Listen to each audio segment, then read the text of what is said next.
ഏവർക്കും ക്രിസ്തുയേശുവിൽ വീണ്ടും സ്നേഹവന്ദനത്തെ അറിയിക്കുന്നു. റോമാലേഖനത്തിൽ നമ്മൾ 2-ാം അധ്യായത്തിൽ യഹൂദന്മാരുടെ കുറ്റത്തെക്കുറിച്ച് പൗലോസ് പറയുമ്പോൾ 3-ാം അധ്യായത്തിൽ യഹൂദന്റെ നല്ല വശവും മോശവശവും പറയുവാൻ പൗലോസ് അവിടെ ആഗ്രഹിക്കുന്നതായിട്ട് കാണുവാൻ സാധിക്കും.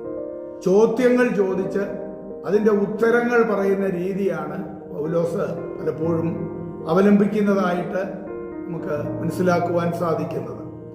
1-2 വാക്യങ്ങളിൽ 1-ാം ചോദ്യം, യഹൂദനും വിജാതീയനും ഒരേ അളവുകോൽ കൊണ്ടാണ് വിധിക്കപ്പെടുന്നത് എങ്കിൽ ഒരു യഹൂദനായിരിക്കുന്നതിൽ എന്തെങ്കിലും പ്രയോജനമുണ്ടോ എന്നൊരു ചോദ്യം ചോദിച്ചിട്ട് ഉണ്ട് എന്ന് ഇവിടെ പൗലോസ് പറയുന്നത് നമുക്ക് കാണുവാനായിട്ട് സാധിക്കും.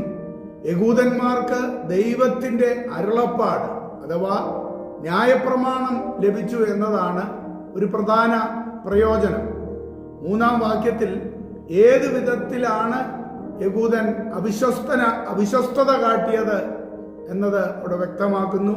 അഥവാ രക്ഷകനായ ക്രിസ്തുവിനെ അവർ വേണ്ട വിധത്തിൽ കൈക്കൊണ്ടില്ല, അല്ലെങ്കിൽ അംഗീകരിച്ചില്ല എന്നതാണ് അവിടെ കാണുവാനായിട്ട് സാധിക്കുന്നത്. എന്നാൽ അവർ അവിശ്വസിച്ചതുകൊണ്ട് വാഗ്ദത്തം പാഴായിപ്പോയില്ല എന്നത് അവിടെ വ്യക്തമാക്കുന്നുണ്ട്. 4-ാം വാക്യത്തിൽ മനുഷ്യന്റെ പാപം തെളിവായി വരുമ്പോൾ ദൈവനീതി തുലനം ചെയ്താൽ ദൈവനീതി കുറെ കൂടെ വ്യക്തമായി അവിടെ കാണാവുന്നതാണ്. 5-6 വാക്യങ്ങളിൽ മനുഷ്യന്റെ അനീതി ദൈവത്തിന്റെ നീതിയെ പ്രസിദ്ധമാക്കുന്നു എങ്കിൽ മനുഷ്യന്റെ അനീതിയെക്കുറിച്ച് ദൈവം വ്യാകുലപ്പെടുന്നത് എന്തിനാണ് എന്നൊരു ചോദ്യം അവിടെ കാണാം.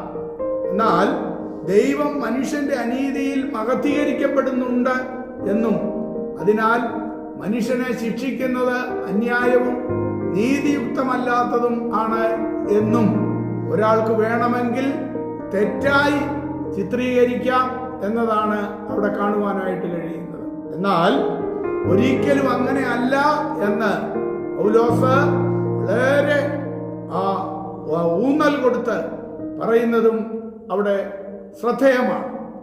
8-ാം വാക്യത്തിലേക്ക് വരുമ്പോൾ പാപം ചെയ്യുന്നത് തെറ്റല്ല, കാരണം പാപം ചെയ്യുന്നത് കൊണ്ട് നാം ദൈവത്തെ കൂടുതൽ വിശുദ്ധനും നീതിമാനുമാക്കുന്നു എന്ന് ചിലർ അക്കാലത്ത് പറയുന്നുണ്ടായിരുന്നു. തെറ്റായി അങ്ങനെ പ്രചരിപ്പിക്കുന്ന ചില അനുഭവങ്ങൾ ഉണ്ടായിരുന്നു.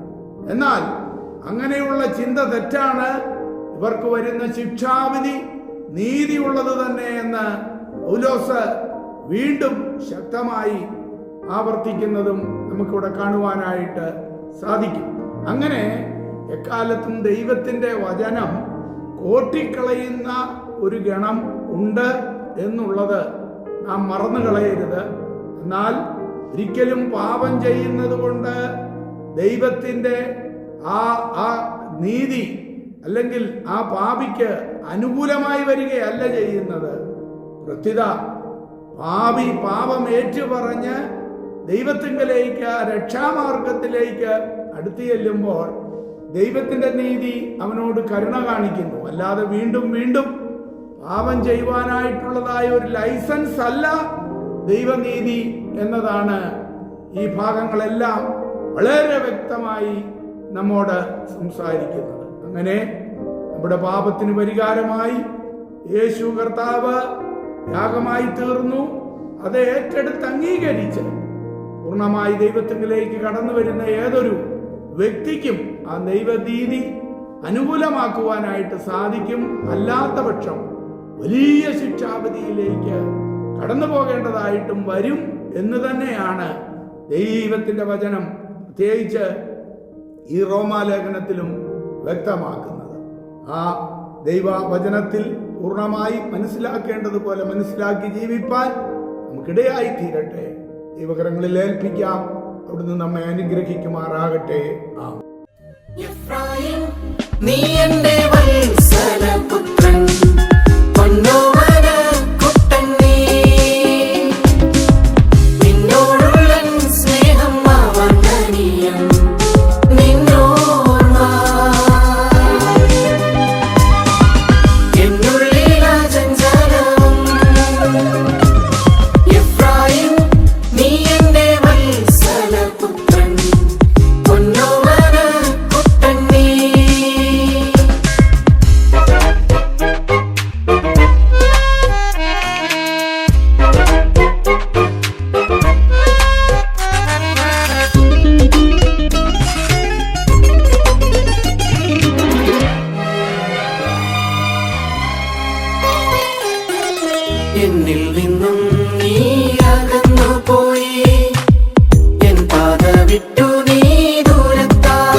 മാറ്റിയ